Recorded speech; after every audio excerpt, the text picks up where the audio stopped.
नमस्कार, मैं हूं दीपाली राणा। आप देख रहे हैं योर मनी, हमारा बेहद ही खास शो जो हर रोज हम आपके लिए लेकर आते हैं ताकि आपको सिखा सके निवेश के गुर और ये बता सके कि कैसे बेहतर फाइनेंशियल प्लानिंग आप कर सकते हैं और फाइनेंशियल प्लानिंग करने का क्या सही तरीका होता है। तो आपकी इन्वेस्टमेंट से जुड़ी हुई, आपकी इन्वेस्टमेंट की सोच से जुड़ी हुई तमाम क्वेरीज को हम शामिल करते हैं। हमारे एक्सपर्ट्स आपकी मदद करते हैं कि आप कैसे अपने फ्यूचर को सिक्योर कर सकते हैं फाइनेंशियली।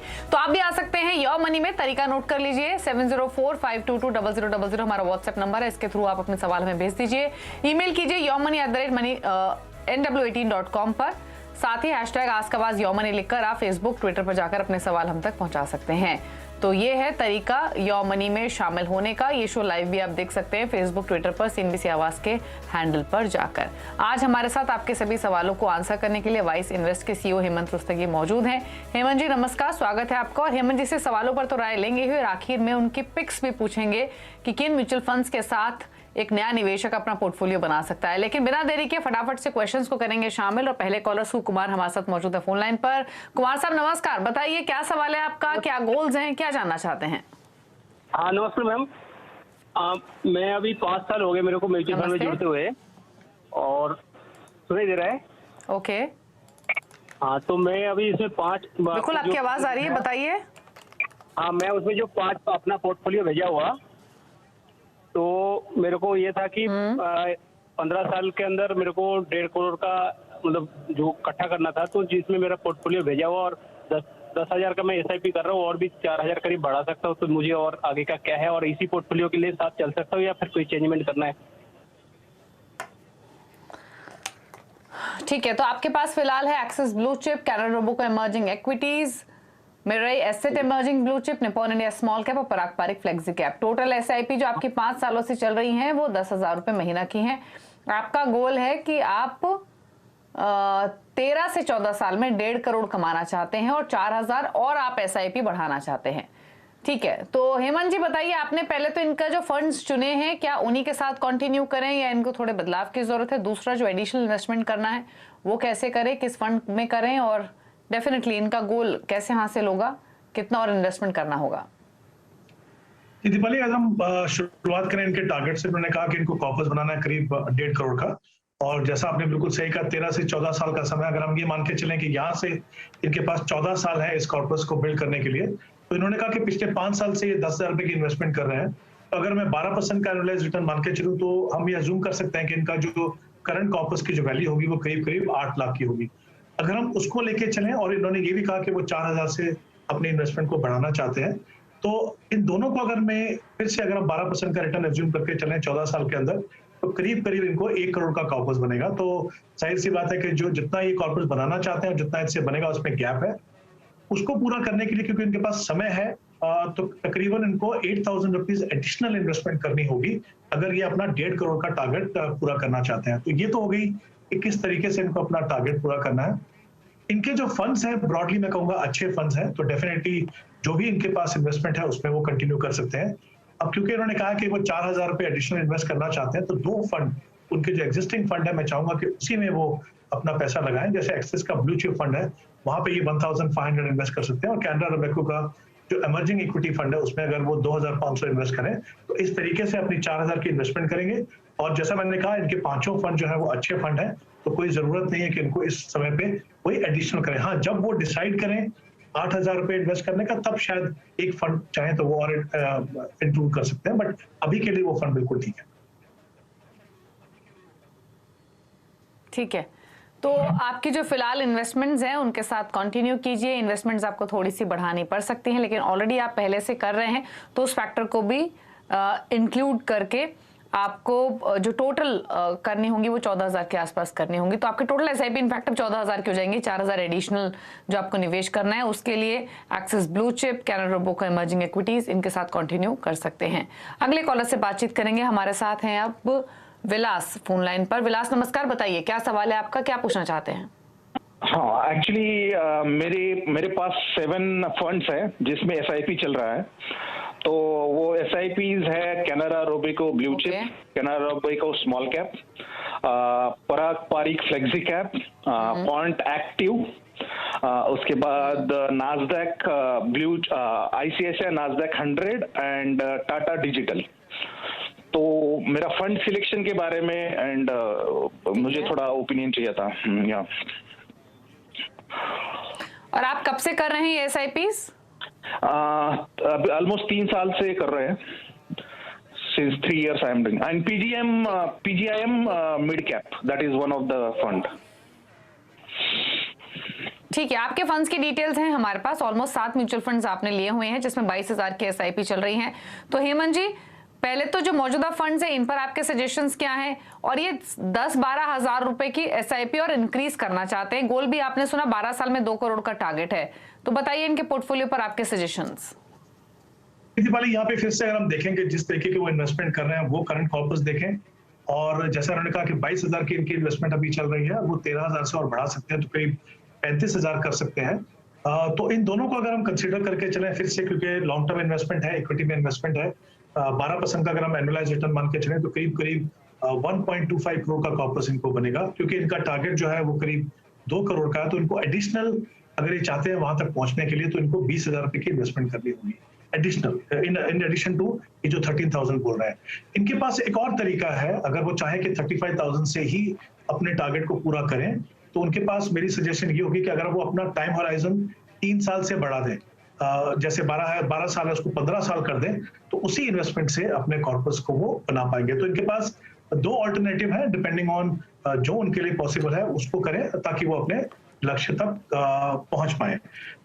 इनके फंड्स ब्रॉडली मैं कहूंगा अच्छे हैं, बट एक ही फंड है जैसे टाटा डिजिटल फंड है, काफी अच्छा फंड है मैं कहूंगा IT सेक्टर में। लेकिन मेरा हमेशा ये मानना है कि जब आप एक ऐसे इन्वेस्टर हैं जो लॉन्ग टर्म में एक कैपिटल बिल्ड करना चाहते हैं तो सेक्टर फंड की मॉनिटरिंग, क्योंकि वो उनमें वो सिक्लिकल होते हैं और उनको थोड़ा मॉनिटर करना मुश्किल होता है, तो मेरा हमेशा ये मानना है कि आप एक ब्रॉड डाइवर्सिफाइड फंड में जैसे कोटक इक्विटी अपॉर्चुनिटी फंड जो large and mid cap fund है, तो वो इनके लिए अच्छा होगा। एक तो ये बदलाव करें अपने पोर्टफोलियो में। फिर जैसा इन्होंने कहा कि अपनी SIP को बढ़ाना चाहते हैं, एग्जिस्टिंग फंड, क्योंकि बाकी फंड जो है वो ठीक है, उसी में करें, बहुत ज्यादा फंड ऐड करने की जरूरत नहीं है। जैसे इन्होंने कहा कि इनके पास कैनरा रोबेको का ब्लू चिप फंड है, उसमें वो ऐड कर सकते हैं। कैनरा रोबेको का स्मॉल कैप फंड है, PGIM का मिड कैप फंड है, और एक जैसा मैंने अभी रिकमेंड किया इनको कोटक इक्विटी अपॉर्चुनिटी। तो ये चारों फंड में जो 13,000 जो ऐड करना चाहते हैं वो करें। सिर्फ एक ही बदलाव करना है और कोई फंड ऐड करने की जरूरत नहीं। ओके, तो ज्यादा बदलाव करने की जरूरत नहीं है। सेक्टर फंड को अवॉइड करना चाहिए जब लॉन्ग टर्म गोल, और हेमंत जी ने बिल्कुल ठीक कही, क्योंकि काफी बार सेक्टर फंड साथ ये होता है कि वो चल रहे हैं तो पूरा सेक्टर परफॉर्म कर रहा है, फिर कई सालों तक सेक्टर्स चलते नहीं है। हमने मेटल्स के साथ पास्ट में, रिसेंटली हम IT के साथ देख रहे हैं। तो इस तरीके के फंड्स आप अवॉइड करें। बाकी आपका पोर्टफोलियो ठीक है, आपकी स्ट्रैटेजी भी ठीक है, अपने गोल को आप आसानी से हासिल कर सकेंगे। एक इंपॉर्टेंट बात कही हेमंत जी ने, आपका 12 साल का नजरिया है। अगर 35,000 की SIP आप 12 की जगह 15 सालों में के लिए करेंगे तो भी बहुत आसानी से अपने टारगेट को हासिल कर पाएंगे, लेकिन अपने पोर्टफोलियो को रेगुलरली मॉनिटर करते रहें। दीपराज सिंह अगले कॉलर हमारे साथ हैं फोन लाइन पर। सिंह साहब नमस्कार, बताइए आपका क्या सवाल है, क्या जानना चाहते हैं? जी, मैंने अपना वो भेजा है आपको कि मेरे एक SIP है एक्सिस ब्लू चिप में, और एक क्वांट फंड है 1 टाइम, एक SBI 673 का फंड है 1 टाइम 1 लाख का, और एक कैनरा रोबेको 5,000 की SIP, एक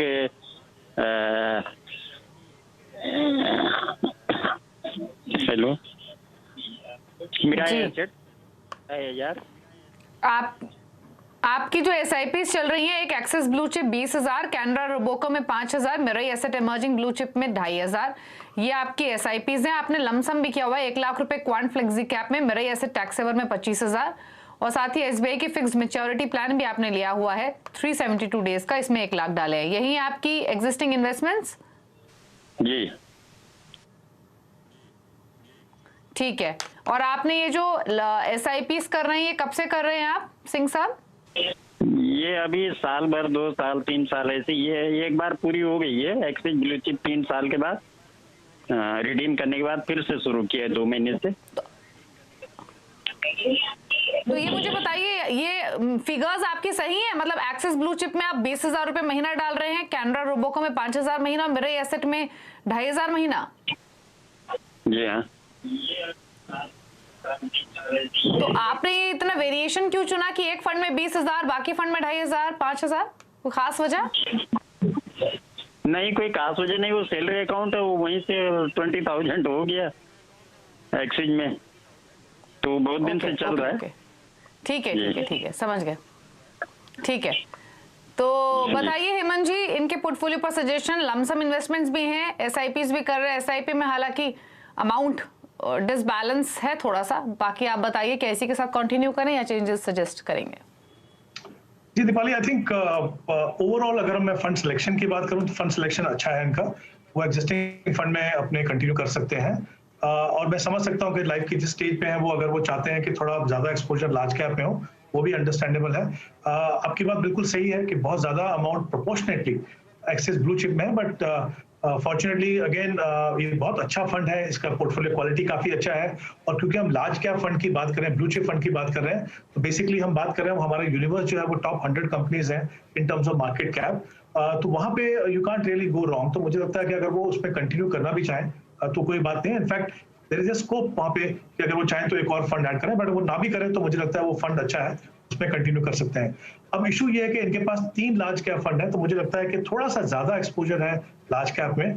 तो चाहे इनके पास, इन्होंने कहा कि क्वांट फ्लेक्सी कैप फंड में इन्होंने जो इन्वेस्टमेंट किया हुआ है 1 लाख रुपया लमसम, तो मैं चाहूंगा कि जो इनकी मेरे ही लार्ज कैप की जो एसआईपी है वो, उसको अगर वो क्वांट फ्लेक्सी कैप में कर दें, ताकि मुझे लगता है थोड़ा सा फ्लेवर बदलेगा पोर्टफोलियो में, और एक फ्लेक्सी कैप आएगा, मतलब थोड़े बाकी सेगमेंट के स्टॉक्स भी कहीं एक्सपोजर पोर्टफोलियो में मिलेगा। तो सिर्फ एक ही बदलाव करना है मुझे लगता है, बाकी जैसे मैंने कहा इनके पास एक फिक्स मैच्योरिटी प्लान है, और बाकी जो फंड है टैक्स सेवर फंड है, बाकी फंड्स अच्छे हैं, उसमें वो बने रह सकते हैं। ओके, चलिए, तो अपने फंड्स के साथ इन्वेस्टमेंट कंटिन्यू कीजिए। आपने जो फंड्स सिलेक्ट किए हैं वो बेहतर हैं, उन्हीं के साथ आप कंटिन्यू कर सकते हैं। एक मेरे एसेट इमर्जिंग फंड है जिससे आप निकल सकते हैं, और क्वांट फ्लेक्सी कैप फंड में आप एसआईपी के थ्रू इन्वेस्टमेंट्स कंटिन्यू कर सकते हैं। अगले कॉलर से बात करेंगे। प्रेम बिहारी वैश्य हमारे साथ फोन लाइन पर मौजूद हैं। प्रेम जी नमस्कार, बताइए आपका क्या सवाल है? नमस्कार, मैं आपसे ये जानना चाहता हूँ कि अगर 20 साल के अंदर मैं टारगेट को 3 करोड़ रुपए के टारगेट को बनाता हूँ, तो मुझे कितने की शिफ्ट करनी पड़ेगी, और उसमें कौन कौन से फंड्स होने चाहिए? क्योंकि आपके, मैं जो सुनता हूँ उसमें एक हाइब्रिड फंड है, एक आपने फॉरेन एसेट फंड भी दिया था, तो क्या उनको मैं इसमें शामिल कर सकता हूँ, और कौन कौन से फंड मैं ले सकता हूँ? जी यही सवाल है। ठीक है, और आपका टारगेट क्या बताया आपने? 3 करोड़ 3 करोड़ 20 ईयर्स में। ठीक है, तो बताइए क्या सजेशन है इनके लिए, किन फंड्स के साथ करें शुरुआत, और कितना एसआईपी करें, क्या सलाह रहेगी? आई थिंक 2 इंपॉर्टेंट चीजें हैं यहाँ पे दीपाली। मैं कहूंगा इनके पास, जैसा उन्होंने कहा कि 20 साल का समय है, टारगेट बहुत क्लियर है, 3 करोड़ का वो टारगेट बनाना चाहते हैं।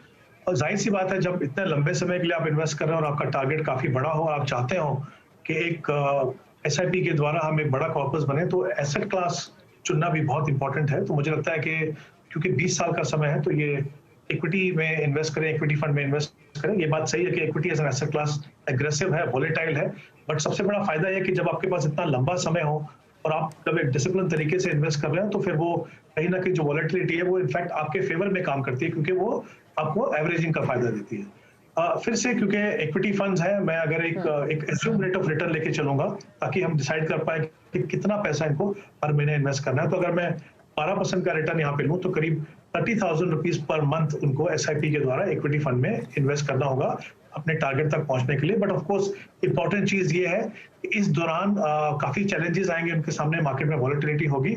इंपॉर्टेंट चीज ये है कि अपना प्रोसेस इनको इररिस्पेक्टिव ऑफ मार्केट कंडीशन वो कंटिन्यू करना है। इसमें 4 फंड मैं इनको रिकमेंड कर रहा हूँ। एक मल्टी कैप फंड है, Nippon India multi cap fund, एक mid cap fund Kotak emerging equity fund, और एक flexi cap fund PGM flexi cap fund, और एक लार्ज एंड मिड कैप में ICICI Pru large and mid cap. तो आई थिंक एक combination है, जो मिड कैप फंड है और जो मल्टी कैप फंड है, दोनों में 8-8 हजार रुपए इन्वेस्ट कीजिए, और बाकी दोनों में 7,000 ईच अगर आप इन्वेस्ट करें, तो जिस तरीके का पोर्टफोलियो जो बैलेंस होना चाहिए डिफरेंट सेगमेंट में, वो आपको मिलेगा। बट इंपॉर्टेंट चीज, जैसा मैंने कहा, याद रखिए कि आपकी कमिटमेंट जो है 20 साल तक वो इक्विटी से है, फंड से नहीं है। अगर आपको जरूरत पड़े आगे चल के एनालाइज करने के बाद फंड चेंज करना, तो बिल्कुल मत हेजिटेट कीजिए, कमिटेड रहिए एसेट क्लास से, ना कि फंड से। बट बहुत जल्दी में फंड को चेंजेस मत कीजिए, क्योंकि वो लॉन्ग टर्म में फिर वो आपके पोर्टफोलियो के लिए ठीक नहीं। ठीक है, तो आपको 30,000 के आसपास की SIP करनी पड़ेगी अपने गोल को हासिल करने के लिए। जो फंड्स के सजेस्ट किए हेमंत जी ने, अगर आपने वो नोट नहीं किए हैं तो आप नोट कर लीजिए।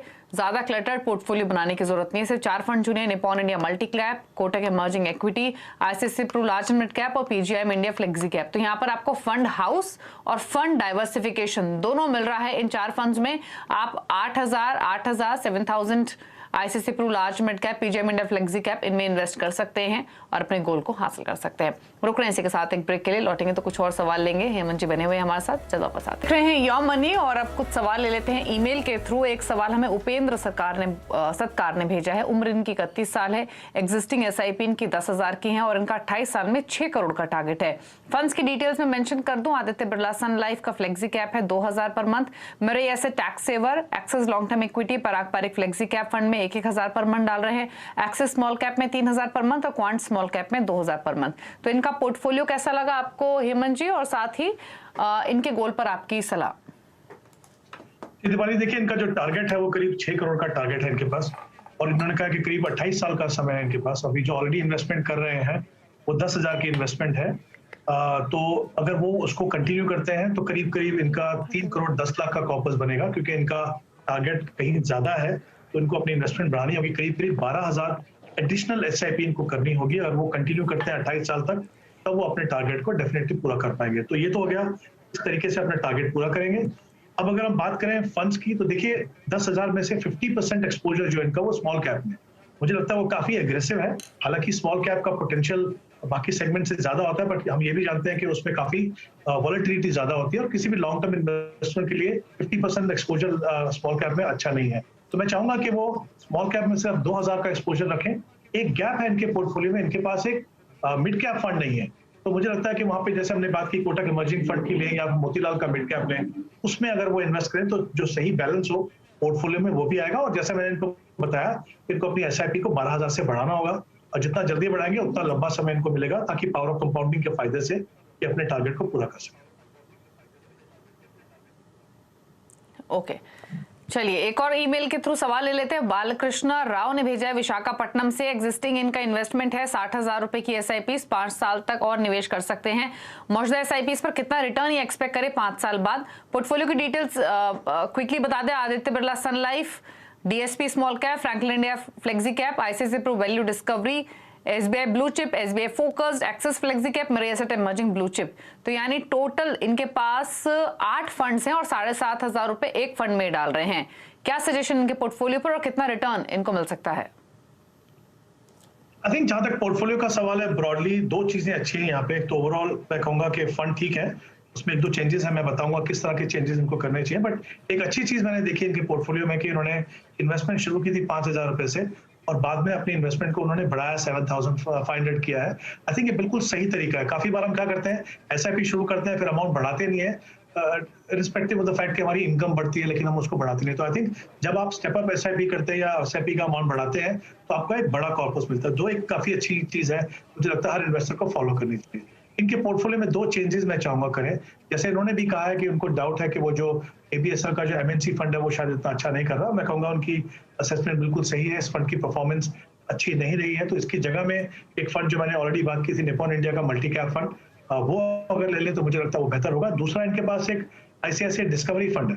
हालांकि इस फंड का ट्रैक रिकॉर्ड काफी अच्छा है लॉन्ग टर्म में, पर मुझे लगता है आज के मौजूदा जिस तरह की मार्केट है उसमें अगर ये उसी फंड का ICICI large and mid cap में अगर वो कन्वर्ट करें, स्विच करें, तो मुझे लगता है वो उनके लिए बेहतर होगा। इन्होंने एक सवाल और कहा था कि कंपाउंडिंग में कुछ फर्क पड़ेगा कि नहीं। इनको कंपाउंडिंग में कोई फर्क नहीं पड़ेगा, क्योंकि आप इक्विटी से इक्विटी में ही जा रहे हैं और आप कंटिन्यू कर रहे हैं। तो बदलाव कीजिए ताकि आप बेहतर फंड में जाए, और कंपाउंडिंग का कोई आपको फर्क नहीं पड़ेगा क्योंकि आप इक्विटी में ही बने रहेंगे अपने टाइम होराइजन तक। ओके, चलिए तो ये आपको आपके पोर्टफोलियो पर सलाह दी गई है हेमंत जी की ओर से। बदलाव आप उसके हिसाब से कर सकते हैं, अच्छा रिटर्न आप एक्सपेक्ट कर सकते हैं। शुक्रिया हेमंत जी शो में आने के लिए और अपने व्यूज सभी सवालों पर देने के लिए। रुक रहे हैं इसी के साथ एक ब्रेक के लिए। ब्रेक में जाते वक्त आप देख सकते हैं वो फंड्स जो हेमंत जी ने पिक किए हैं उन सभी व्यूअर्स के लिए जो पोर्टफोलियो क्रिएट करना चाहते हैं। तो बिगनर्स के लिए कुछ फंड चॉइसेस हेमंत जी की ओर से आपकी स्क्रीन पर हैं। इन पिक्स के साथ आप इन्वेस्टमेंट की शुरुआत कर सकते हैं। इसी के साथ योर मनी में इतना ही। नमस्कार।